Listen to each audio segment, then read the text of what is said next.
This is Brian Orender, President of Charitable Advisors and publisher of the Not-for-Profit News. Thank you for joining us for this episode of the Frontline Perspectives podcast. Today, I'm excited to be joined by Erin Hedges, the president of Hedges. Hedges' focus is helping nonprofits build capacity and strengthen their work. So Erin is joining us today to share her 3 recommendations for 2021. And she gave me a preview and they're really good. So I know you're going to enjoy these. So Erin, please jump in. Thank you, Brian, and thanks for the opportunity. So as we look to 2021 and we reflected on some recommendations for nonprofit organizations, we have 3. Our first is continue a learning mindset. So the disruption of 2020 presented countless opportunities for problem solving and decision making and doing things differently. Going into 2021, it's still important for organizations to be open to change, but also to honor processes that allow us to evaluate what is going well, what isn't going well, and how we can improve. I see this being critical in the areas of programs and fundraising specifically, as we seek new normals that will keep our organizations relevant and effective. The use of technology in these areas will be one of the most important tools that we need to continue learning about and applying our learnings to in 2021. The second suggestion that we have is to focus on recovery and resiliency.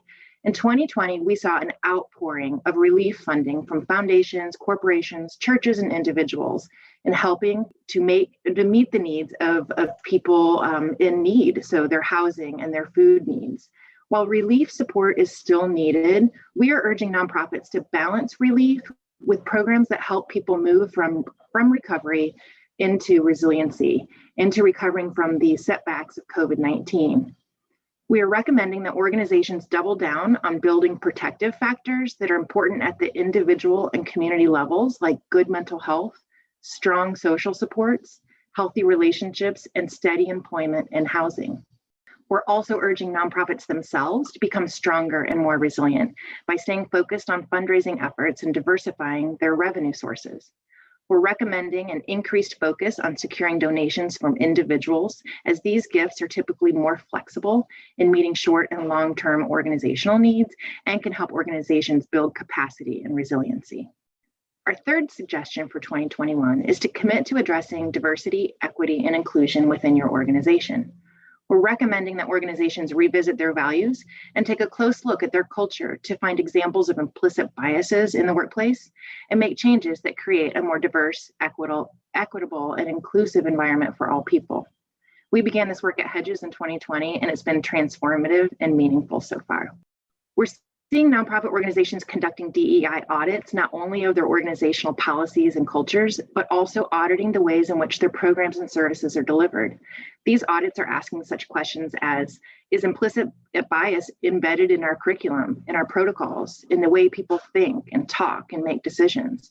These kinds of questions can be really powerful and move an organization forward. Some organizations are doing this as a separate initiative, and some are incorporating DEI work into their strategic plans, depending on where they are in their planning cycle. Very good. Thank you. So Erin's big 3 were continue a learning mindset, focus on recovery and resiliency, and commit to diversity, equity, and inclusion. So terrific insights there. Thank you so much. So you also share that you've got some good success stories and some interesting statistics about how you've been working this year at Hedges. We do, and we appreciate the opportunity to share. So it is hard to pick just one success story, but in looking at the year, one kind of theme that we saw is, the outpouring of support that the philanthropic community provided in providing relief funds for organizations. And there were countless opportunities for organizations to apply for funding to support their missions and programs. And so we're proud to say that we worked with our nonprofit partners to secure $7.2 million to help people in need this year.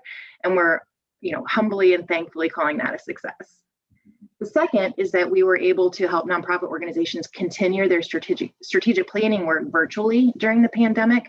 We've always insisted on doing strategic planning work in person because we're so relational, but social distancing, of course, required us to think outside the box and learn how to engage people virtually.